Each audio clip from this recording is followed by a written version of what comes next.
Hello বন্ধুরা, তোমরা সবাই কেমন আছো? আমি আবার চলে এলাম এক নতুন ভিডিও নিয়ে। আজকে আমি খাসির মাংস করছি, লাল লাল ঝোল। তো প্রথমেই আমি আলুটা নুন হলুদ গুঁড়ো দিয়ে ভেজে নিলাম। তারপরে গোটা জিরে, দারচিনি আর তেজপাতা দিয়ে ফোড়ন দিয়ে পেঁয়াজটা দিয়ে দিলাম। এবার আমি পেঁয়াজটা ভেজে নেব ভালো করে।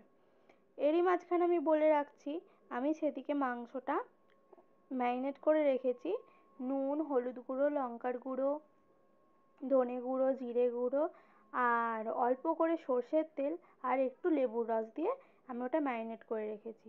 এখানে আমার পেঁয়াজটা ভাজা হয়ে গিয়েছে। এবার আমি দিয়ে দেবো ক্যাপসিকাম কুচিটা।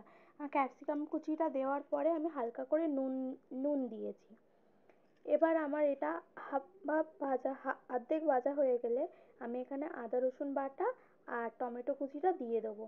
দিয়ে ভালো করে এটা কষাতে থাকবো।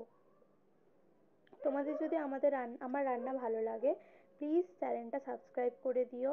আর ভালো লাগলে লাইক করো, শেয়ার করে দিও। আমি এদিকে আমার মশলাটা প্রায় কষানো হয়ে যেতে আমি এখানে যে ম্যারিনেট করা মাংসটা ছিল, ম্যারিনেট করা মাংসটা আমি এখানে দিয়ে দিয়েছি। দিয়ে ভালো করে নাড়িয়ে চাড়িয়ে নিলাম। এবার আমি এতে ম্যারিনেট করার সময় অল্প করে সব মশলা দিয়েছিলাম, তো আর একটু করে মশলা অ্যাড করে দেবো।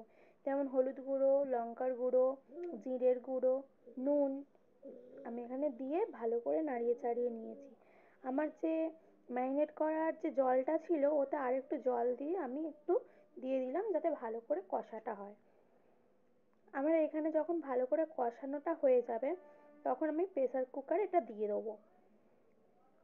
আমি এখানে প্রেসার কুকারে মাংসটা দিয়ে আলু দিয়ে আমি এখানে টেস্ট করে নেবো যে কতটা পরিমাণে কি নুন হয়েছে। যদি নুন কম হয় এখন দিয়ে দিতে পারো, এই সময় নুনটা দিয়ে দিতে পারো। এখানে আলু দিয়েছিলাম, আমার নুনটা ঠিক হয়েছে বলে আমি আর নুনটা দিইনি।